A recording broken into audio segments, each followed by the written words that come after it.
أعوذ بالله من الشيطان الرجيم وقضى ربك ألا تعبدوا إلا إياه وبالوالدين إحسانا وقال النبي صلى الله عليه وسلم الوالد أوسط أبواب الجنة أو كما قال عليه الصلاة والسلام۔ عزیزان محترم، یہ بات آپ سبھی حضرات کو معلوم ہے کہ یہ دنیا جو اللہ تعالیٰ نے بنائی ہے اس میں دو رشتے ہوتے ہیں، دو جنس ہوتی ہیں، مرد اور عورت۔ اسی سے اشرف المخلوقات کی یہ دنیا بنی ہوئی ہے۔ اب اس اشرف المخلوقات کی دنیا میں وہی عورت کبھی کسی کی بہن بن جاتی ہے، کبھی کسی کی ماں بن جاتی ہے، کبھی کسی کی بیٹی بن جاتی ہے، کبھی کسی کی خالہ بن جاتی ہے۔ وہی مرد کبھی کسی کا پھوپھا بن جاتا ہے، کبھی کسی کا چچا بن جاتا ہے۔ یعنی مرد اور عورت کے درمیان اللہ تبارک و تعالیٰ نے پورے دنیا کے تمام رشتوں کو سمیٹ کر کے رکھ دیا ہے۔ ایک رشتہ اس میں ہے ماں باپ کا۔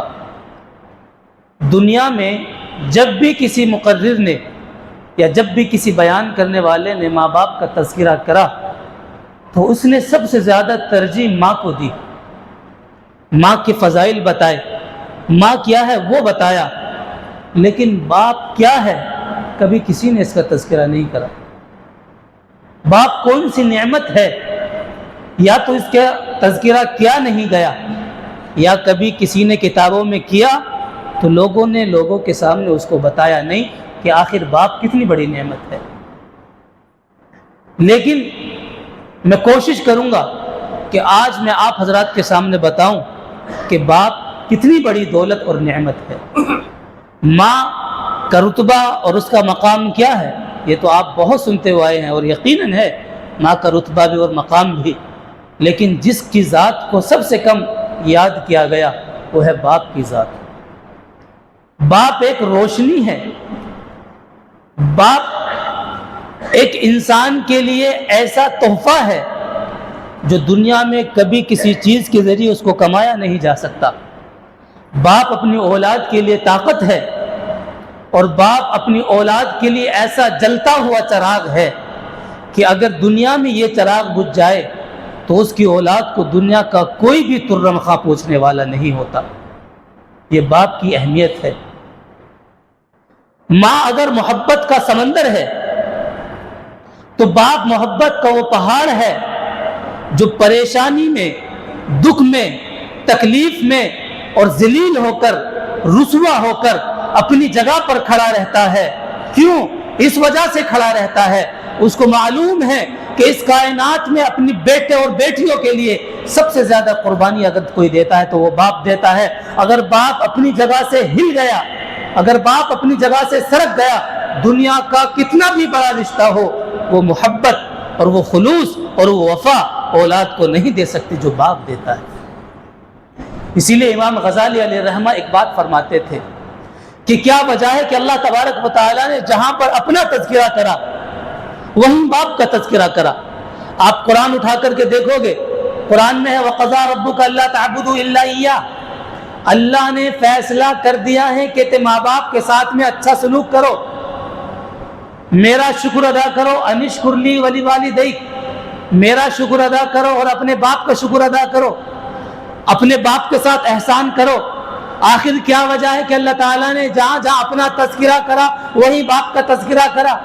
جب غور کیا تو معلوم ہوا کہ جس طریقے سے اللہ تبارک و تعالیٰ نے پورے انسان کو بنایا اور اس میں آنکھوں کو بنایا، ناک، کان، ہاتھ، پیر، دنیا کی تمام نعمتیں اس میں لگا کر کے رکھ دی۔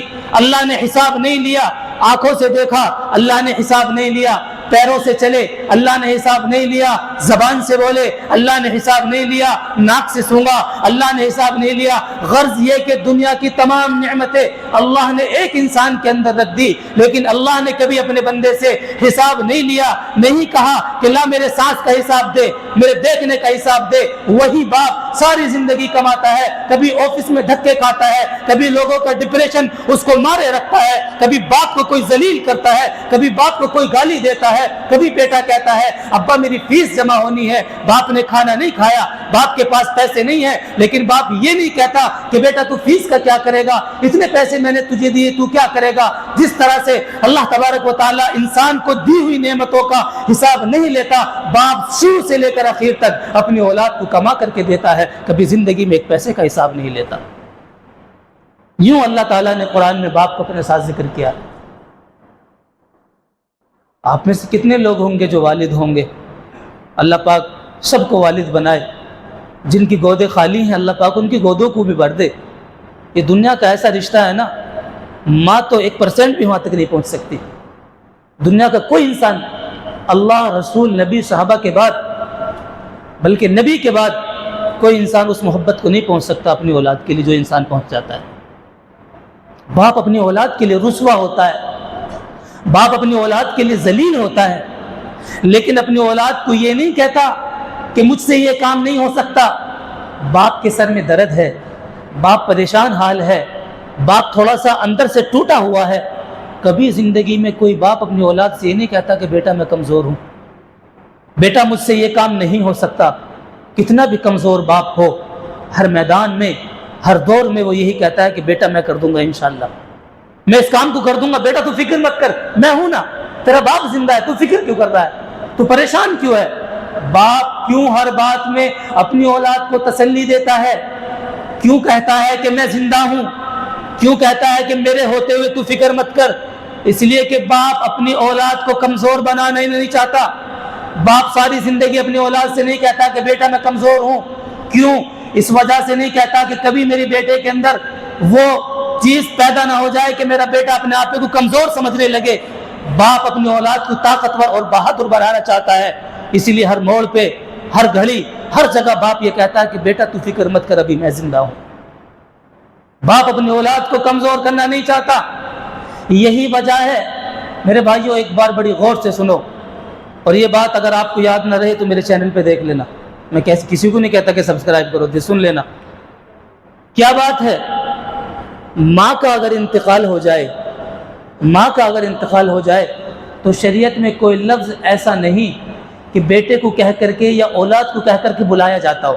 بھائی کسی کے ماں کا انتقال ہو گیا تو اولاد کو کوئی لقب نہیں ملتا, ہو گیا ایک نقصان تھا, کوئی بات نہیں, ہو گیا. لیکن اگر باپ کا انتقال ہو جائے تو اولاد کو یتیم کہا جاتا ہے. کیا کہا جاتا ہے؟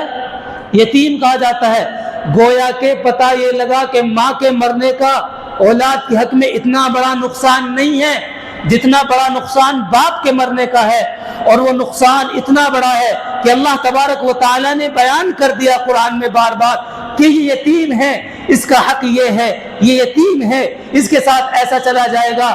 چنانچہ آپ قرآن پاک اٹھا کر کے دیکھو, ماں کے انتقال کے بعد اولاد کو کوئی لفظ سے بیان نہیں کیا گیا, لیکن اگر کسی کا باپ, کسی بیٹی کا باپ اس دنیا سے چلا جائے, کسی بیٹے کا باپ اس دنیا سے چلا جائے, تو آپ قرآن کھول کر کے دیکھو, قرآن میں جگہ جگہ یتیم کا لفظ لکھا ہوا آتا ہے. اللہ تعالیٰ کہتا ہے الذین یأکلون الربا لا یقومون, اور اسی طریقے سے کہتا ہے ان الذین لا یأکلون اموال الیتیم, اللہ پاک کہتا ہے کہ یتیم کے مال کو مت کھاؤ.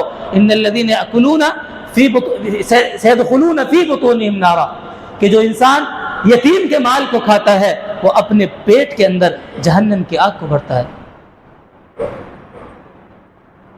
باپ کے مرنے کے بعد اللہ تعالیٰ نے اولاد کا کیا حکم بیان فرمایا کہ یتیم ہے. اللہ تعالیٰ نے یہ کہا کہ اگر کسی کا باپ مر جائے تو تم اس کے مال کو ظلماً مت کھاؤ. کیوں؟ یہ یتیم ہے, اس کا باپ مر گیا.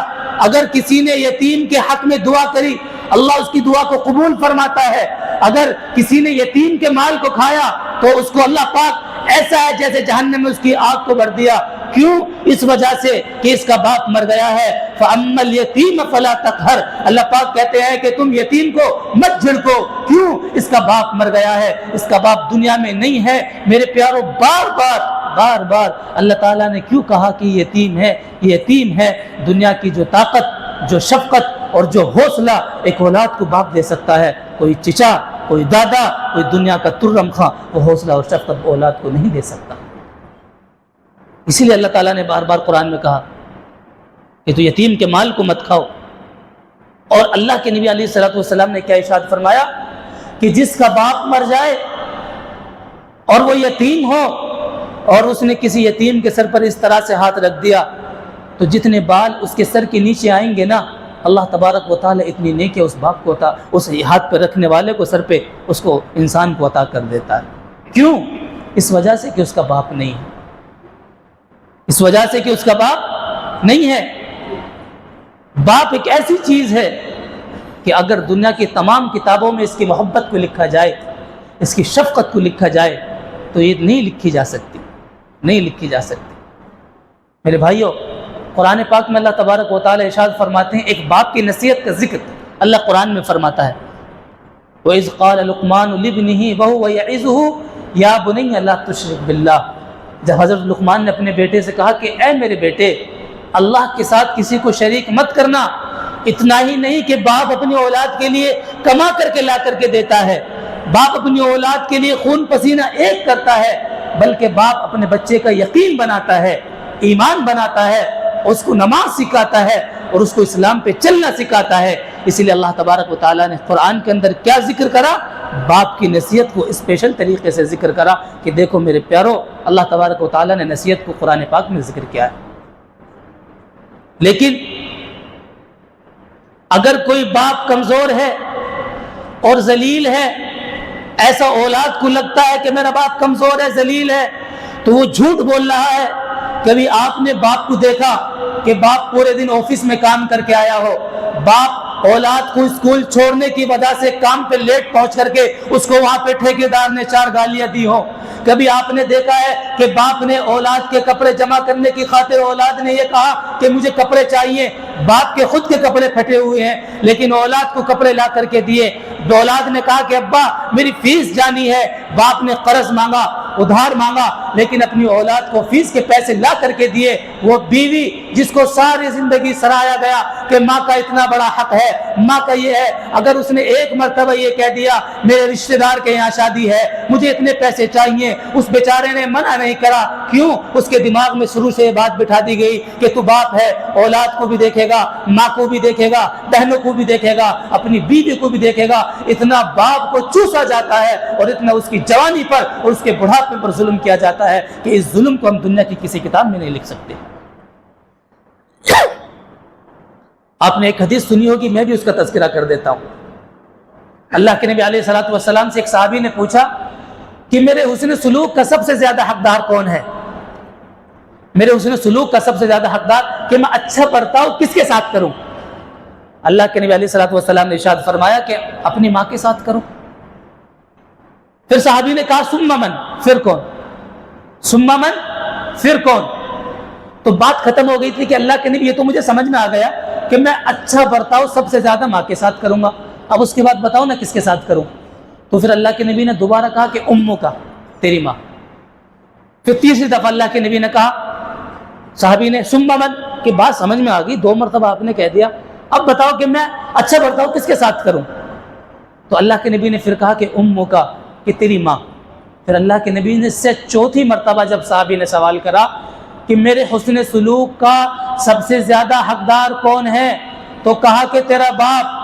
تو کیا وجہ ہوئی کہ اللہ تعالیٰ نے ماں کے ساتھ اچھا برتاؤ کرنے کو 3 دفعہ کہا اور باپ کے ساتھ 1 مرتبہ اچھا برتاؤ کرنے کو کہا؟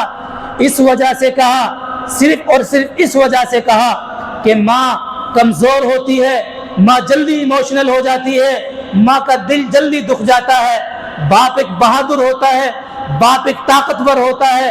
اس وجہ سے اولاد کو کہا کہ اگر تیری ماں کمزور ہے اور تیری ماں کو ذرا سی بات اپنے دل پہ لے جاتی ہے تو سب سے زیادہ اچھا برتاؤ تو اپنے ماں کے ساتھ کرو۔ لیکن اس کا مطلب یہ نہیں کہ باپ کو بلا دیا جائے، اولاد اگر جوان ہو جائے، جوان ہونے کے بعد باپ کسی بات کو کہے تو اس کو جھٹلا دیا جائے، اس کو نکار دیا جائے، اس کا مطلب یہ نہیں، بلکہ حدیث میں جو ذکر کیا گیا ہے وہ عورت کے کمزور ہونے کی وجہ سے اور ماں کے ایموشنل ہونے کی وجہ سے ذکر کیا گیا ہے کہ ماں کا خیال تم 3 گنا رکھو۔ باپ اپنا خیال خود رکھ سکتا ہے، طاقتور ہے، باپ کا بھی خیال تمہیں رکھنا ہے۔ اس وجہ سے عورت کے کمزور ہونے کی وجہ سے اس کو ذکر کیا گیا۔ اور ایک بات میں آپ کو اور بتاتا چلوں، کبھی بھی زندگی میں باپ اپنی اولاد سے نہیں کہتا کہ مجھے تجھ سے محبت ہے، کوئی باپ نہیں کہتا، میں نے تو سنا نہیں، کسی نے دھوکے میں ایک آدھ بار کہہ دیا ہوگا تو کہہ دیا ہوگا۔ باپ ساری زندگی اپنی اولاد سے محبت کا دعویٰ نہیں کرتا۔ ماں بار بار آپ کو بلا کر کے کہہ دے کہ بیٹا مجھے تجھ سے بڑی محبت ہے، میں تجھ سے بڑا پیار کرتی ہوں، میرے بیٹے جب میں تجھے نہیں دیکھتی تو میری آنکھیں اشک بار ہو جاتی ہیں، میں رونے لگتی ہوں، میرا دل دھڑک جاتا ہے۔ باپ ساری زندگی ایک مرتبہ نہیں کہے گا کہ بیٹا تو گھر سے نکل جاتا ہے تو میری آنکھوں میں آنسو آتے ہیں۔ بھلے سے باپ روتا ہوگا، کیوں؟ اس وجہ سے کہ باپ اپنی اولاد کو کمزور کرنا نہیں چاہتا، لیکن اس کا مطلب یہ نہیں کہ باپ اپنی اولاد سے محبت نہیں کرتا۔ باپ ایسے آنسوؤں سے روتا ہے جو کسی کو دیکھتے نہیں۔ اگر باپ کو کسی بچے کی پریشانی کا پتہ لگ جائے تو اس پریشانی کو حل کرنے کے چکر میں باپ در بدر ٹھوکریں کھاتا پھرتا ہے۔ باپ زبان سے نہیں کہتا، کر کے اس کو دکھاتا ہے۔ ماں زبان سے کہہ دیتی ہے، لیکن سارے کام باپ سے پورے کرائے جاتے ہیں۔ لیکن اولاد جب جوانی کی دہلیز پہ قدم رکھتی ہے اور باپ یہ کہتا ہے کہ بیٹا میں نے فلاں لڑکی کو پسند کر رکھا ہے، تیری وہاں پہ شادی کروں گا، اپنی بیٹی سے کہتا ہے کہ بیٹی میں نے فلاں جگہ تیرا اچھا رشتہ دیکھ رکھا ہے تو میں تیری وہاں شادی کروں گا، سامنے سے جواب آتا ہے ابا ہم اتنے اچھے ہو گئے ہیں پڑھ لکھ کر کے، ہم اپنی زندگی کا فیصلہ خود کر سکتے ہیں۔ تو کب سے اپنی زندگی کا فیصلہ کرنے والا ہو گیا؟ جب تو پیدا ہوا تھا تو تیرا باپ چاہتا تجھے ختم کر دیتا، تیرا باپ چاہتا تجھے کہیں بیابان جنگل میں چھوڑ کر کے آ جاتا، لیکن اس کے دل میں اتنی محبت تھی کہ خود بھوکا رہ کر کے تجھ کو کھلایا۔ آج جب تو جوان ہو گیا تو اپنی زندگی کا فیصلہ خود کرنے لگا۔ یہ بات ہے بھائی، میں بھی کہہ دوں گا کہ بھائی اگر ایک لڑکا لڑکی شادی کرنے کے لیے آگے بھائی اس کا نکاح پڑھا تو پھر نکاح پڑھا دیں گے، باپ نہیں ماننا نکاح ہو جائے گا، ماں نہیں ماننی نکاح ہو جائے گا۔ لیکن کس نے حق دیا ہے اولاد کو کہ جس باپ نے، اللہ کے نبی علیہ الصلوۃ والسلام نے کیا ارشاد فرمایا، الوالد اوسط ابواب الجنہ، اگر ماں کے قدموں کے نیچے جنت ہے تو باپ جنت کا دروازہ ہے۔ آپ اس کی گہرائی کا اندازہ اس بات سے لگا سکتے ہیں کہ اگر ایک ماں اپنے شوہر کے پیر دبا رہی ہے، ایک عورت اپنے شوہر کے پیر دبا رہی ہے تو پیر دبانے پر اپنے شوہر کے اس کو 70 نیکیاں ملتی ہیں۔ شوہر کے پیر دبانے کے بعد جو اللہ ماں کو 70 نیکیاں دے رہا ہو، پھر جنت کو اس کے قدموں کے نیچے سجا رہا ہو، تو بتاؤ جس کے پیر دبائے جا رہے ہیں جنت میں اس کا کتنا بڑا مقام ہوگا۔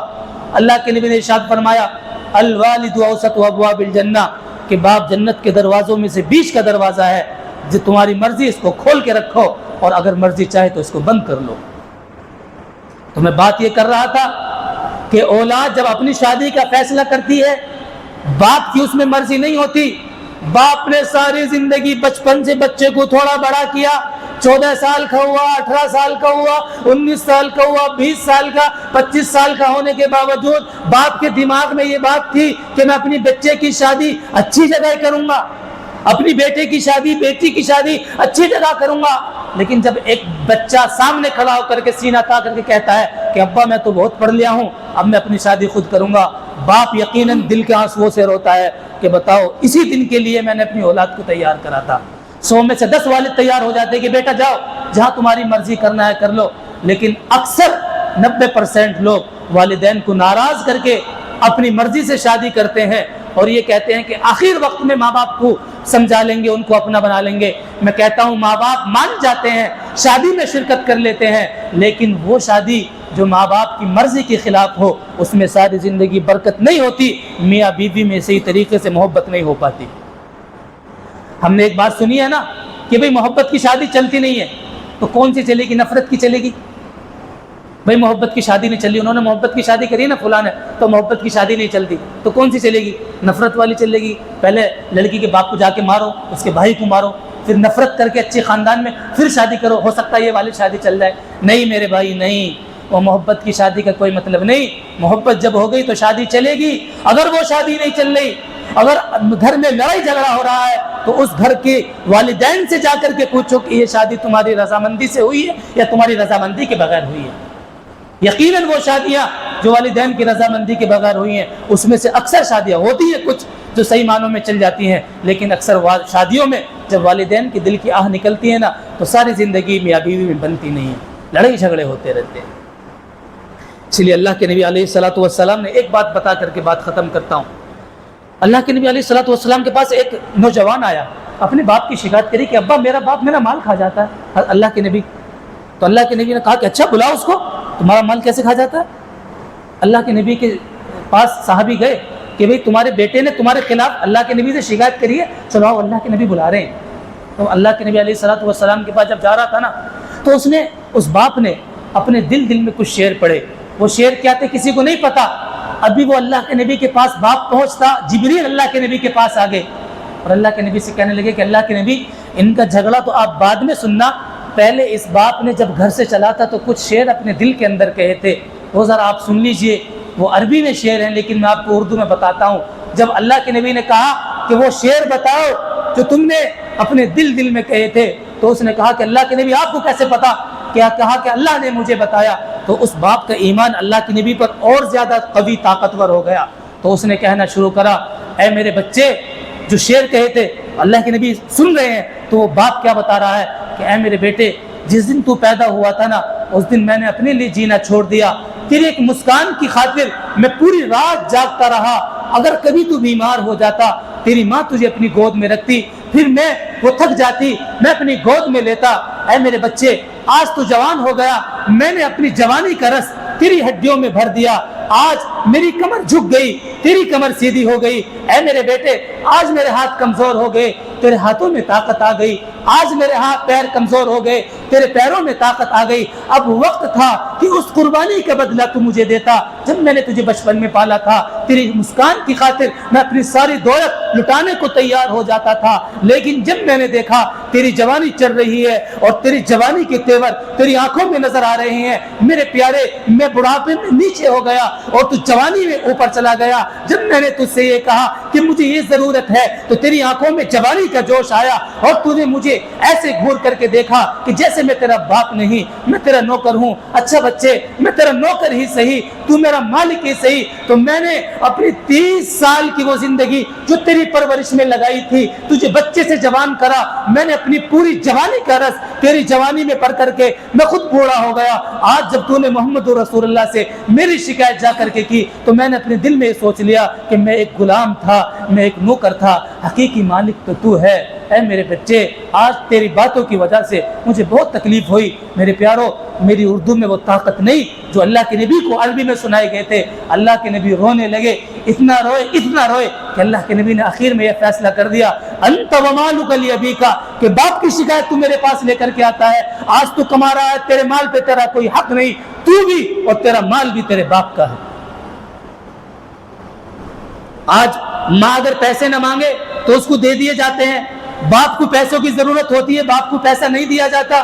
ارے باپ مانگنا نہیں چاہتا, باپ چاہتا ہے کہ میں نے ساری زندگی اپنا ہاتھ اس طرح سے رکھا, اپنی اولاد کو اس طرح سے پیسے دیے, اب وہ اولاد سے کیسے ہاتھ پھیلا کر کے مانگے. نوجوانوں سنو, جن کے والدین زندہ ہیں وہ ان کی قدر کرو. اگر پیسے نہیں مانگتے, جس باپ نے 30 سال کی زندگی تمہیں پالنے میں لگا دی, اگر آج اپنی کمائی کا حصہ اس باپ کے ہاتھوں میں جا کر کے رکھ دو گے, کیا وہ ناجائز جگہ ان پیسوں کو خرچ کر سکتا ہے؟